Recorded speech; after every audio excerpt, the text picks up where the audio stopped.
Hey, welcome to Lab the Podcast. We are on the road here at Jesuit's campus in Tampa, Florida, and Jesuit built an incredibly beautiful new chapel right in the center of their campus in 2018. And we're actually here with Development Director Nick Suszynski, and we're going to take a look inside. Nick, it's good to see you. You too. Thank you so much for having me. Oh, thank you for making time. This is absolutely beautiful. Thank you. Center of campus. Literally and figuratively, it's the center and the heart of our campus. This is Jesuit High School's Chapel of the Holy Cross, and I'd love to show you around. Yeah, we'd love to go inside, and we heard that there are two beautiful brand new installations of stained glass sacred art. So I wanted to see that, but everything here is beautiful. Thank you. Yeah, let's take a look inside. Nick, this is incredible, absolutely beautiful. And outside, we mentioned it, but it is literally the center of campus physically. I mean, we're standing at the center of campus, but this is the center of student life at Jesuit as well. It's correct. It's how we begin our day every single morning, the entire student body right here in the Chapel of the Holy Cross. The only time we're not in here is on Thursdays due to homeroom. But every other day we're here, and it's a really unique opportunity to celebrate the morning or begin the start of the school day with the entire student body, the entire faculty, members of the staff, and hear from an inspiring speaker, whether it's a current student, a faculty member, an alum, a member of the community, a parent of an alum, just on the importance of either faith, service, what Jesuit means to them, men for others. Again, we're very unique to be able to do that with the entire student body to start every school day. Yeah.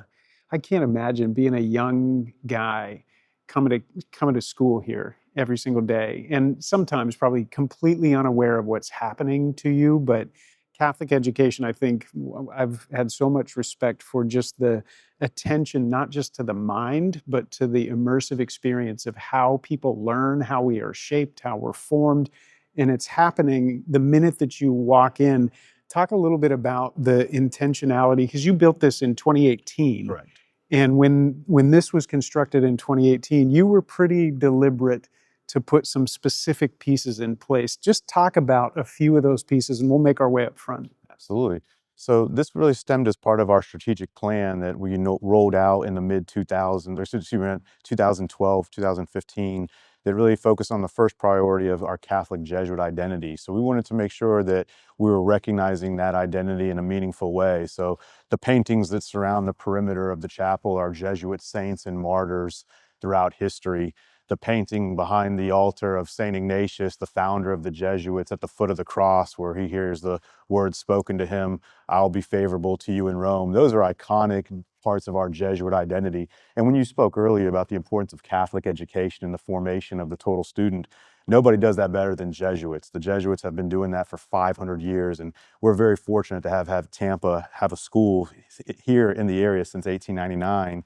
And not only still be strong, but thriving in that educational model. Yeah, well, it's founded on that great tradition, and then it like a beautiful architecture does, it just draws you up, and right above the artwork, which this is Spanish artwork, correct? It is. These all were commissioned works by Raúl Berzosa. He's a famous artist in Spain out of Malaga, and he's had multiple works commissioned by the Vatican in Rome. And what we did here was, again, pay homage to our Jesuit saints throughout history as part of our Jesuit identity, and to really create an environment where you're surrounded by individuals of great courage, great moral courage, in a very impactful way, to be able to see them in a different light. So if you notice in the paintings, they're very grimy at the base, very earthy, and then they rise as they rise to the heavens and grow taller, they become more divine in their artwork. It's incredible. And above them, you have the four Gospels. Right? We do. So, this is very much a Roman chapel, if you will. All the materials are really from Rome and Italy. So all the marble is from Italy. All of the stations of the cross are from the Sacred Art School in Florence, as are the statues of the gospel writers in the nicheway, as are the statues behind the altar area. The tabernacle was right out of Rome. So a great deal of attention was given to this chapel to ensure the pieces are coming to us that aren't just your typical standard that you might find in a church or a chapel that are being built today. We worked really hard to create a classical architectural design. And to that end, we worked with Professor Duncan Stroik, who's the head of the School of Architecture at the University of Notre Dame, because he specializes in that really classical Catholic architecture. Yeah. Why was that important to the school? You talked about it being a part of the strategic plan and the cost to bring these materials over, to commission these particular artists, even culturally to choose a architecture that's foreign to American culture. I mean, those are deliberate and expensive choices. Right. Why did the school think that it was important to take that step, especially like 2018? And we weren't able to do it all at the same time. I mean, you did this over time, but why was that important at this moment in history? Yeah, it definitely has a bit of the Jurassic Park, sense to it of sparing no expense, right? We have a commitment here that when we're seen as countercultural to a degree, and that really stems from our Men for Others philosophy in the sense of, our young men are taught to put themselves last when the rest of the world is telling them that second place is the first place loser. And that mentality really transformed into the art world, into this chapel specifically in the sense that a lot of the facilities that were being built in new chapels or new churches were very modern in their design. And that's okay, it works for a lot of people, but it didn't work for us. We really wanted a chapel that was going to bring the beauty of Catholicism and the ancient feel of the rituals and the sacraments for 2,000 years of history that is often being lost in today's modern architecture. Yeah. And there's continuity. I want to go up front. Are Please. we able to walk up Absolutely. here? When you come up, just at the very front of the chapel, talk a little bit about this piece that's in front of us, because you mentioned there's a little Easter egg hidden in the corner that ties the continuity really from not just this campus, but to the original campus here in Tampa, and it's still represented in that piece. Yeah, so this stained glass window is actually a depiction from the book of Revelation, the adoration of the Lamb, reminding us of salvation. So if we look at the top left panel, just left of the dove, we'll see in the far background the Church of Sacred Heart, which the Jesuits built in 1905 in downtown Tampa. The Jesuits owned and operated that church for 100 years before they turned it over to the Franciscans.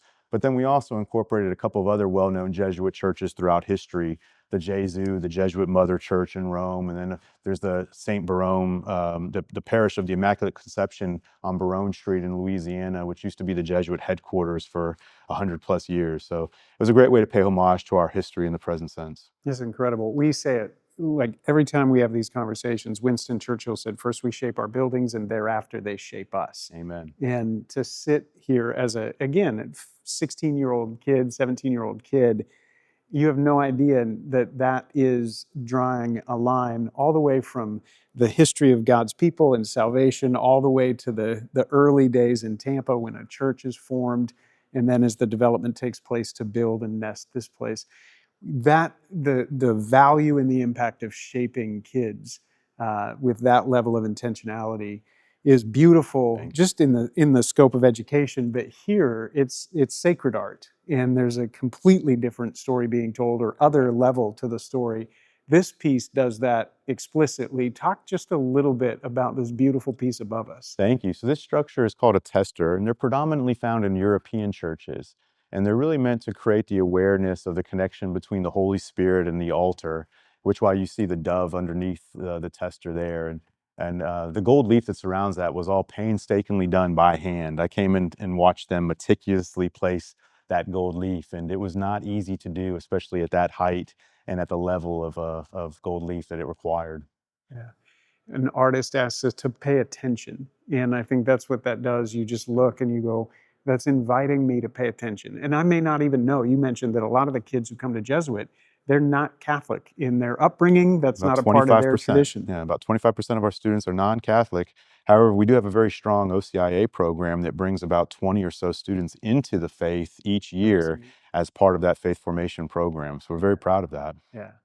When I turn around and look out here, I see the two pieces that brought us to this conversation. Yes. It was literally a social media post that tipped us to what you were doing, not just in 2018, but this last summer, to install these two incredible pieces of stained glass art. These were previously just opaque glass, is that right? Correct. When we built the chapel in 2018, we had always had the vision and the desire to do really large stained glass windows, highlighting the importance of the resurrection and the crucifixion. But because of the cost and because of the priorities of projects on our list, we decided to kind of punt on those for the time being and focus our resources onto the projects that we, were really focused on at the time. But by God's grace, we were able to find a donor who stepped forward and allowed us to purchase these pieces, and we're very grateful to him and his family for their generosity. Yeah. The Catholic Church has been leading with beauty for thousands of years. I mean, it's a deep part of the tradition, and it's been evident all the way from European churches all the way to the West.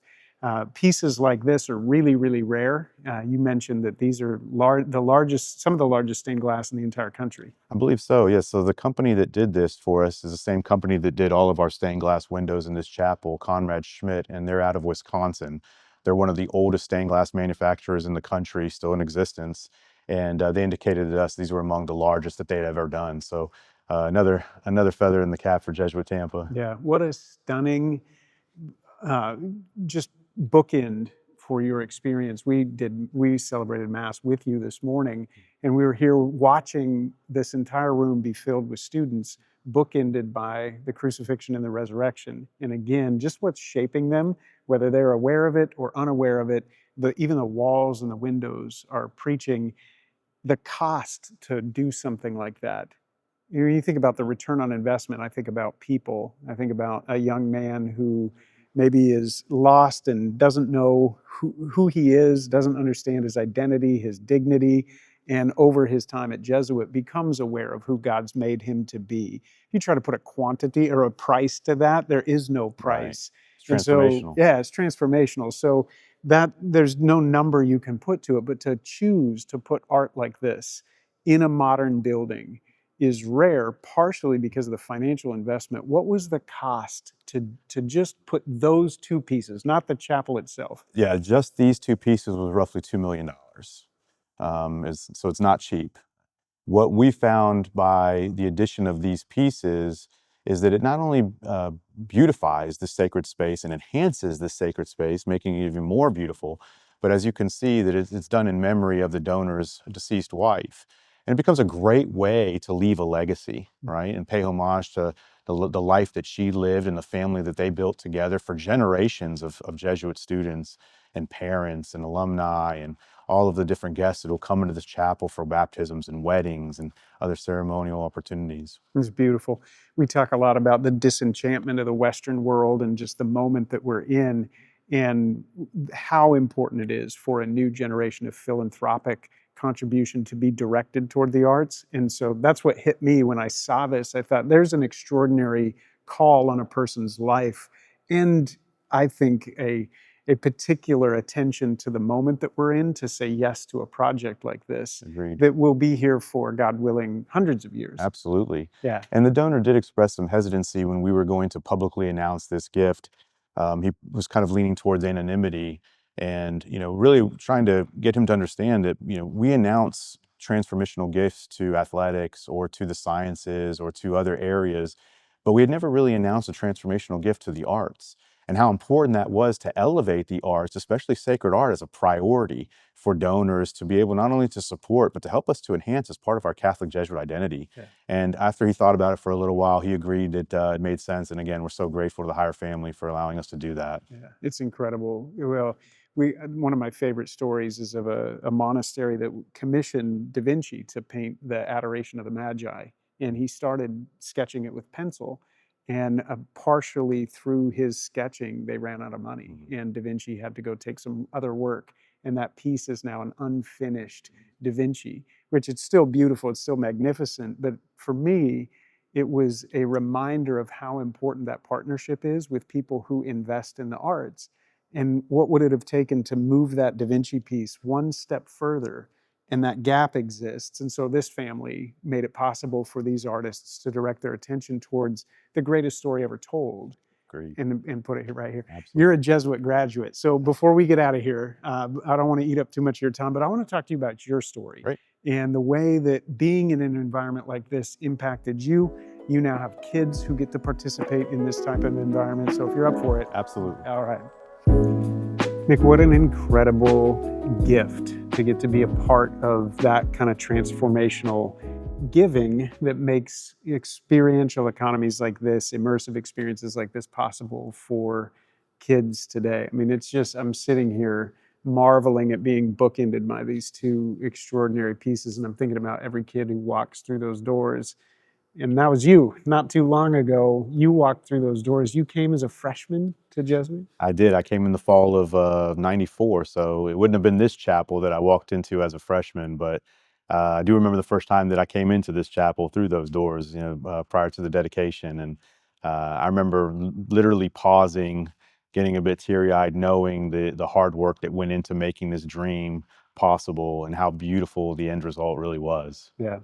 We just have, I mean, both you and I are dads, and we have that different vantage point now, looking back at some of the things that were provided to us that we were Absolutely. maybe unaware of at the time.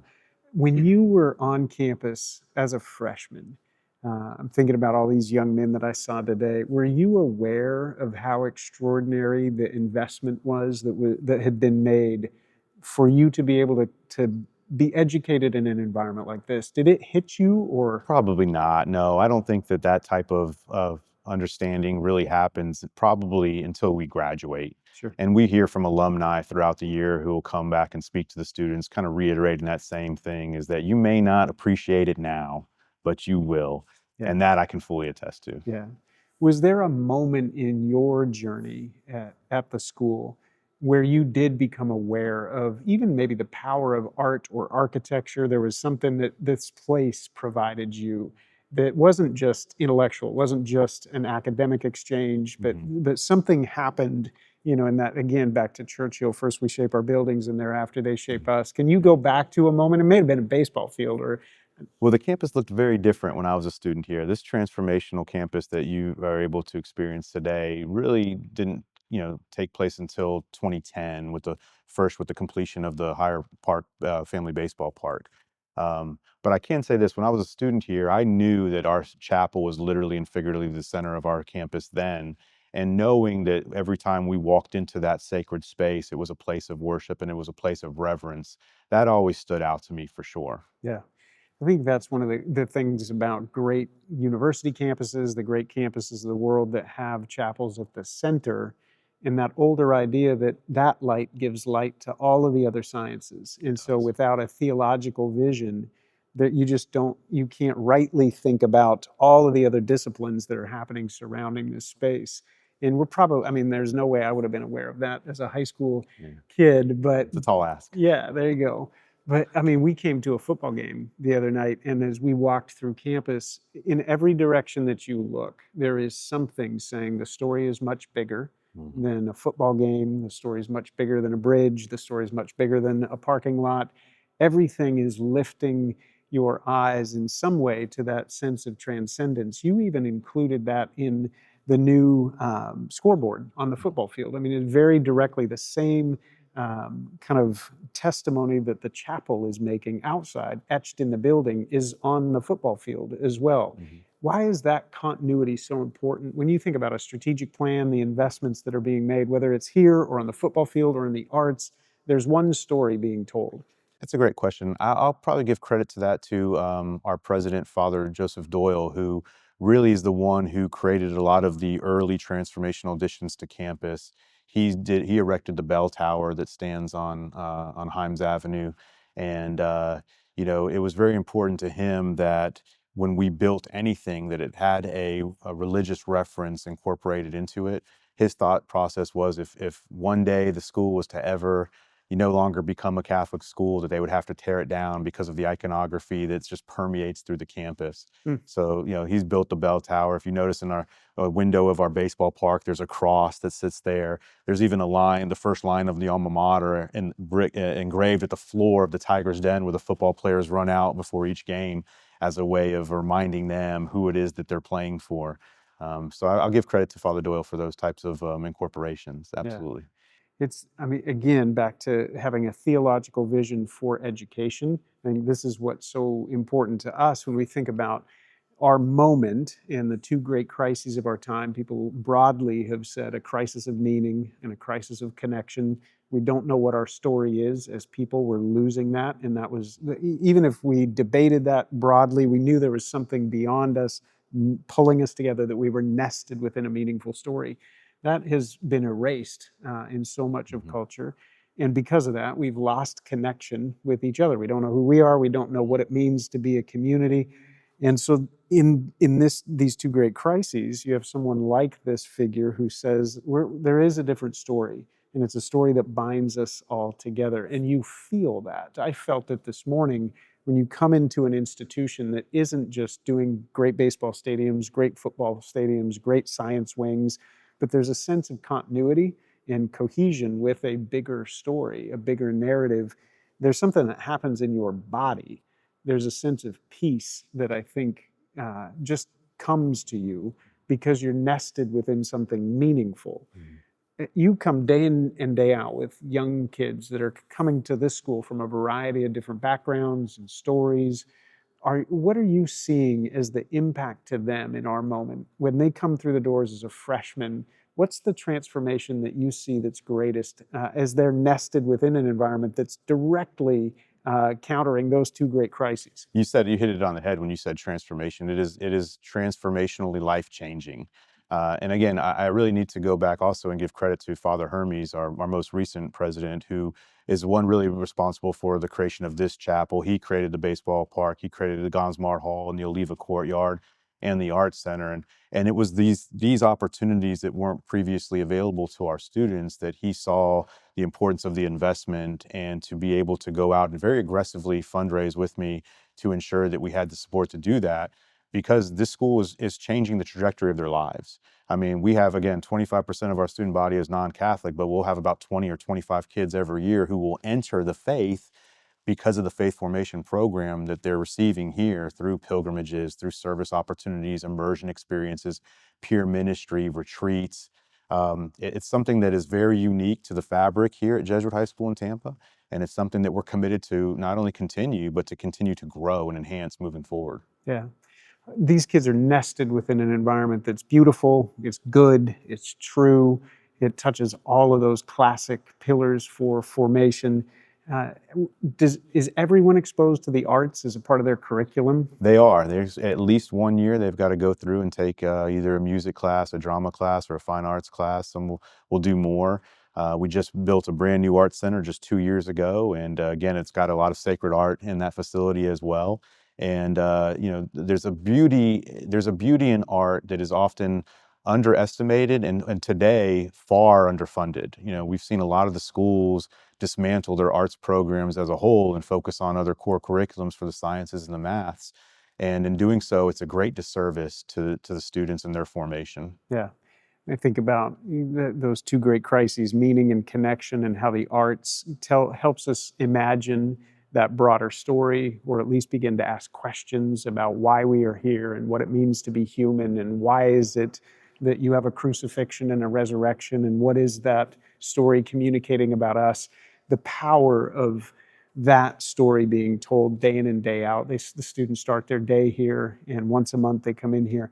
I don't think you can put a number on how powerful that is and what that means. How many students are at Jesuit right now? So we're at full capacity with about 860 students, and we accept roughly 50% of our applicants each year now. So it's very competitive to get in here, but we also work really hard to ensure that when the students do arrive here, that we provide them with all of the resources to succeed and be successful, so they matriculate in 4 years. Yeah. You guys are doing something really, really beautiful. Thank you. It's impressive. I'm really grateful for the time. I read Thank John you. Henry Newman's The Idea of a University. Mm-hmm. Beautiful book about Catholic education and just the view of Catholic education. And I think one of the things that's important to us is not everybody can come to Jesuit. It's 860, I think, roughly, and you're capped there. And the idea is not to unlimitedly grow Correct. as a campus, but I think what Catholic education has done throughout the history of the world is pointed a light about the way formation in education really is done well. And I think that's really important in Tampa Bay, even if maybe you don't have kids, maybe you don't have a son who's ever going to set foot on this campus, but I think it's really beautiful to get to know the story a little bit. Thank you. And to appreciate the work that's being done at Jesuit whether you directly are impacted through your kids or maybe your grandkids or not. The beauty of Catholic education and what is taking place, because so much investment is being made, I think that gives light to every other school. And I think that it stimulates a conversation for the way we do education, the way we do philanthropy, the way we think about the arts. And so for that, we're in your debt. I'm in your debt for a lot of time. Hey, thank you for sharing our story with us. We really appreciate you. Yeah, it's amazing. If somebody wanted to reach out and just learn more about the school, about maybe the history of the school or how they can help, maybe somebody was inspired today, even just listening to this, and they see the dollars being stewarded in really transformational ways. And they said, I've never thought about being a part of transformational giving like that or supporting the arts, but I see what is being done and I want to help. How do people find their way to you? We have a great presence on social media. We've got LinkedIn, we've got Facebook, we've got X, we've got Instagram, we've got YouTube TV channels, we've got our website at jesuittampa.org. Just Google Jesuit Tampa and they'll Nick from Jesuit Tampa, it should be easy to find. Well, tell your team they're doing a great job, because if it wasn't for them, I don't know how long it would have taken me to find these two beautiful pieces. So got please, great communications officers for sure, Pete Young and Colin Rivera, so shout out to them for sure. There you go. Well, thank you for what you're doing, and please pass on our gratitude as an organization that's trying to catalyze and help this investment in people leading with beauty and having a serious contribution to the arts from a Christian perspective. We're truly in your debt. So thank you so much. It's been a pleasure. Yeah, thanks.